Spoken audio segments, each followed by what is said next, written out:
विद्या मंदिर English high school CBSE की संस्कृत कक्षा 8वीं में आज हम सावित्री बाई फुले के दूसरे भाग का अध्ययन करेंगे। 1848 तमे ख्रीष्टाब्दे पुणे नगरे सावित्री ज्योतिबा कन्या नाम कृते प्रदेशस्य प्रथम विद्यालय आरम्भः। 1848 ईस्वी वर्ष में पुणे नगर में सावित्री ने ज्योतिबा जी के साथ कन्याओं के अर्थात लड़कियों के लिए राज्य का पहला विद्यालय आरंभ किया। हमारे जो राज्य है महाराष्ट्र में सबसे पहला विद्यालय उन्होंने सावित्री बाई ने शुरू किया। तदानीं सा केवलम 17 वर्षीय आसीत्। उस समय वह केवल 17 साल की थी। तदानीम का अर्थ होता उस समय। सा तब वह, अगर सा को रेखांकित करते हैं तो उसका प्रश्न निर्माण बनेगा सा। आसीत क्रियापद के लिए कर्तृपद में सा। 1851 तमे ख्रीष्टाब्दे स अपृच्छ्यवत् तिरस्कृतस्य समुदायस्य बालिकानां कृते प्रकृत्य तया अपरः विद्यालय आरम्भः। 1851 ईस्वी में छुआछूत के कारण अपमानित किए गए समूह की लड़कियों के लिए उन्होंने अलग से दूसरा विद्यालय आरंभ किया। सामाजिक कुरीति नाम सावित्री मुखरम विरोधम अकरोतः। सामाजिक बुराइयों का सावित्री ने जोर शोर से विरोध किया। विधवा नाम शिरोमुंडनस्य निराकरणाय सा साक्षात् नापिते मिलिता।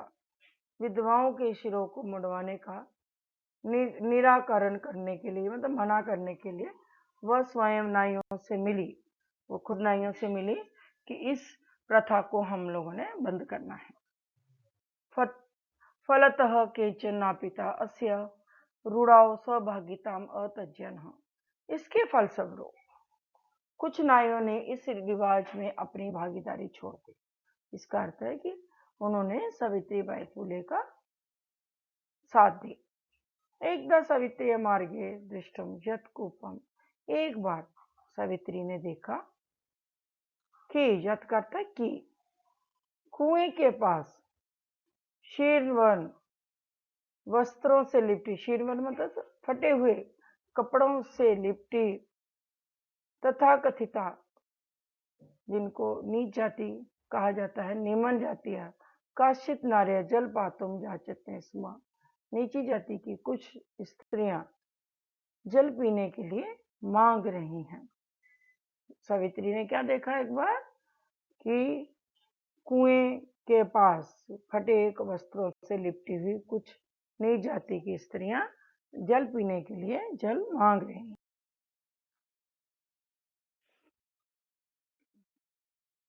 उच्च वर्गीय उपहासम कुर्वन्तः। वहां पर जो उच्च वर्ग की जाति की स्त्रियां थी उनका मजाक करती हुई। कूपात जल उदाहरणम अवारयणः। कुएं से पानी पिलाने को मना कर रही थी। सावित्री एतत् अपमानम सोढुम न शक्नोतः। सावित्री ने इस अपमान को सहन न कर सके।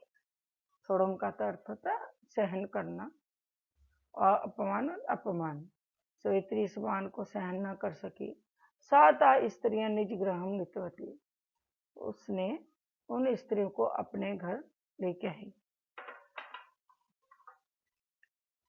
तड़ागम दर्शितवा, और तालाब को दिखाकर कहा च यत यथेष्टम जलम नयतः। उनको तालाब को दिखाकर बोलती हैं कि अपनी इच्छा से जितना पानी चाहिए तुम ले जाओ। सार्वजनिक अयम तड़ाग। ये तालाब सब लोगों के लिए है। अस्मात् जल ग्रहणे न अस्ति जाति बंधनम। यहाँ से जल लेने में कोई भी जाति बंधन नहीं है। तया मनुष्यानां समानताय स्वतंत्रश्च पक्ष सर्वदा सर्वथा सर्वतः। उन्होंने मनुष्य की समानता और स्वतंत्रता के पक्ष का समर्थन हमेशा पूरी तरह से किया। महिला सेवा मंडल, शिशु हत्या प्रतिबंधक गृह इत्यादि नाम संस्था नाम स्थापना निजाम फूले दमते अवदानम महत्वपूर्ण। महिला सेवा मंडल, शिशु हत्या प्रतिबंधक गृह आदि संस्थाओं की स्थापना में फूले दंपति का योगदान बहुत ही महत्वपूर्ण है। सत्यशोधक मंडलस्य गतिविधिषु अपि सावित्री अति सक्रिय आसीत्। सत्यशोधक मंडल की गतिविधियों में भी सावित्री ने बहुत ही सक्रिय थी, मतलब सबसे आगे थी। अस्य मंडलस्य उद्देश्यम आसीत्, इस मंडल का उद्देश्य था उत्पीड़ितानां समुदायानां स्वीकारन प्रति जागरणम। इस मंडल का उद्देश्य था पीड़ित समुदायों को अपने अधिकारों के प्रति जगाना। सभी अधिकारान का अर्थ होता है अपने अधिकारों को।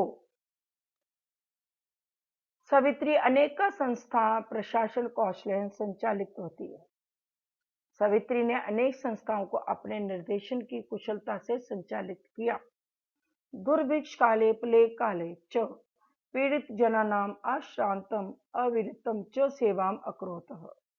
अकाल के समय में और प्लेग के समय में, उस समय अकाल भी आया था और प्लेग नाम की एक बीमारी भी आई थी, उन्होंने पीड़ित लोगों की अश्रांतम का बिना थके, श्रांतम का अर्थ होता थक कर, और अश्रांतम का बिना थके, अविरतम च सेवाम अकरोत, और अविरतम का मतलब लगातार, और उनकी लगातार सेवा की।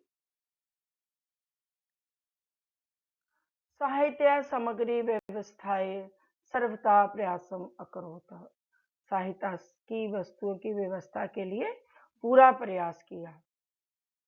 महारोग प्रसार काले सेवारता सा सभिक्यम असाधारण रोगेन ग्रस्ता 1897 तमे ख्रिस्ताब्दे निधन गता। महारोग प्लेग के फैलाव के समय सेवा में लगी हुई, महारोग प्रसार काले मतलब जो उस समय जो महारोग फैला था, सेवा में लगी हुई वे स्वयं इस महाबीमारी की पीड़ित हो गई और सन 1857 ईस्वी में उनकी मृत्यु होगी। उनका निधन कब हुआ था? 1897। साहित्य रचनाया अपि सावित्रिया मह्यते। साहित्य रचना में भी सावित्री ने बढ़ चढ़कर सबसे आगे थी। तस्य काव्य संकलम द्वयम वर्तते। उनके दो महान काव्य हैं, काव्य फूले और सुबोध रत्नाकर च इति। काव्य फूले और सुबोध रत्नाकर, ये उनके काव्य संग्रह हैं। भारत देशे महिला उत्थानस्य, भारत देश में महिलाओं की उत्थान की, मतलब उठाने की स्थिति गहन अवबोधाय, और स्थिति को गहराई से समझने के लिए सावित्री महोदय ने का जीवन चरितम अवश्यम अध्येतव्य। उनके जीवन का परिचय अवश्य पढ़ना चाहिए।